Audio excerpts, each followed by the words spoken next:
कृष्ण नाम का आसरा, कृष्ण नाम का ध्यान।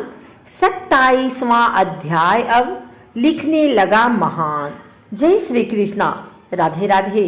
आइए सुनते हैं कार्तिक मास महात्म्य का 27वां अध्याय। पार्षदों ने कहा, एक दिन की बात है, विष्णुदास ने नित्य कर्म करने के पश्चात भोजन तैयार किया, किंतु कोई छिपकर उसे चुरा ले गया। विष्णुदास ने देखा भोजन नहीं है, परंतु उन्होंने दोबारा भोजन नहीं बनाया, क्योंकि ऐसा करने पर सायंकाल की पूजा के लिए उन्हें अवकाश नहीं मिलता। अतः प्रतिदिन के नियम का भंग हो जाने का भय था।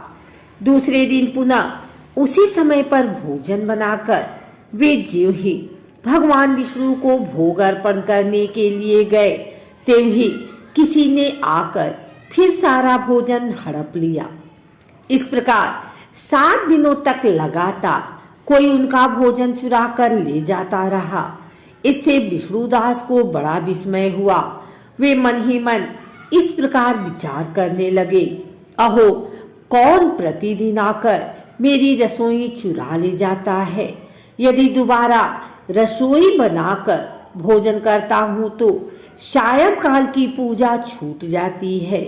यदि रसोई बनाकर तुरंत ही भोजन कर लेना उचित हो तो मुझसे यह न होगा, क्योंकि भगवान विष्णु को सब कुछ अर्पण किए बिना कोई भी वैष्णव भोजन नहीं करता।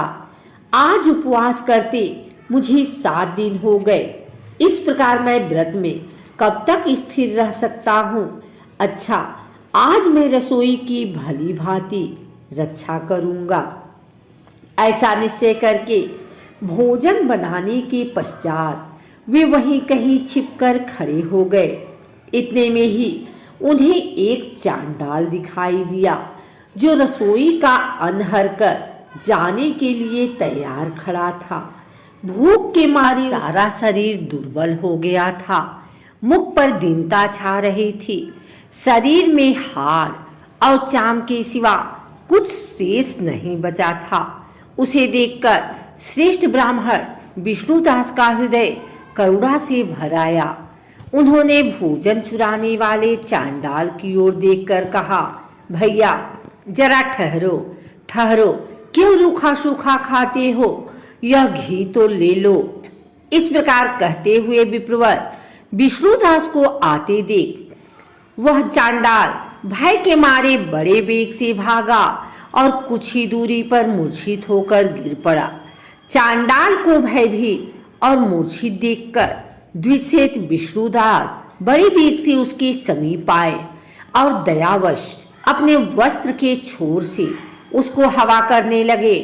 तदंतर जब वह उठकर खड़ा हुआ तब विष्णुदास ने देखा वहां चांडाल नहीं है, बल्कि साक्षात नारायण ही शंख चक्र और गदा धारण किए सामने उपस्थित हैं। अपने प्रभु को प्रत्यक्ष देखकर विष्णुदास सात्विक भावों के वशीभूत हो गए। वे स्तुति और नमस्कार करने में भी समर्थ न हो सके। तब भगवान ने सात्विक व्रत का पालन करने वाले अपने भक्त विष्णुदास को छाती से लगा लिया और उन्हें अपने जैसा रूप देकर बैकुंठ धाम को ले चले। उस समय यज्ञ में दीक्षित हुए राजा चोल ने देखा विष्णुदास एक श्रेष्ठ विमान पर बैठकर भगवान विष्णु के समीप जा रहे हैं। विष्णुदास को बैकुंठ धाम में जाते देख राजा ने शीघ्र ही अपने गुरु महर्षि मुद्गल को बुलाया और इस प्रकार कहना आरंभ किया, जिसके साथ स्पर्धा करके मैंने इस यज्ञ दान आदि कर्म का अनुष्ठान किया है, वह ब्राह्मण आज भगवान विष्णु का रूप धारण करके मुझसे पहले ही बैकुंठ धाम को जा रहा है।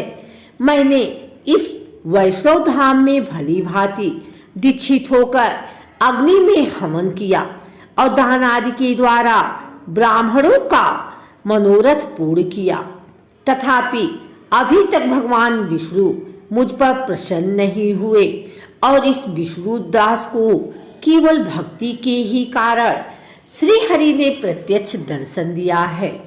अतः जान पड़ता है कि भगवान विष्णु केवल दान और यज्ञों से प्रसन्न नहीं होते, उन प्रभु का दर्शन कराने में भक्ति ही प्रधान कारण है। दोनों पार्षदों ने कहा। इस प्रकार कहकर राजा ने अपने भांजे को राज सिंहासन पर अभिषिक्त कर दिया। वे बचपन से ही यज्ञ की दीक्षा लेकर उसी में संलग्न रहते थे, इसलिए उन्हें कोई पुत्र नहीं हुआ था। यही कारण है कि उस देश में अब तक भांजे ही राज्य के उत्तराधिकारी होते हैं। भांजे को राज्य देकर राजा यज्ञशाला में गए और यज्ञ कुंड के सामने खड़े होकर भगवान विष्णु को संबोधित करते हुए 3 बार उच्च स्वर से निम्नांकित वचन बोले। भगवान विष्णु, आप मुझे मन, वाणी, शरीर और क्रिया द्वारा होने वाली अविचल भक्ति प्रदान कीजिए। इस प्रकार कहकर वे सबके देखते देखते अग्नि कुंड में कूद पड़े। बस उसी क्षण भक्तवत्सल भगवान विष्णु अग्निकुंड में प्रकट हो गए। उन्होंने राजा को छाती से लगाकर एक श्रेष्ठ विमान में बैठाया और उन्हें अपने साथ लेकर बैकुंठ धाम को प्रस्थान किया। नारद जी बोले, हे राजन, जो विष्णुदास थे वे तो पुण्यशील नाम से प्रसिद्ध भगवान के पार्षद हुए और जो राजा चोल थे उनका नाम सुशील हुआ।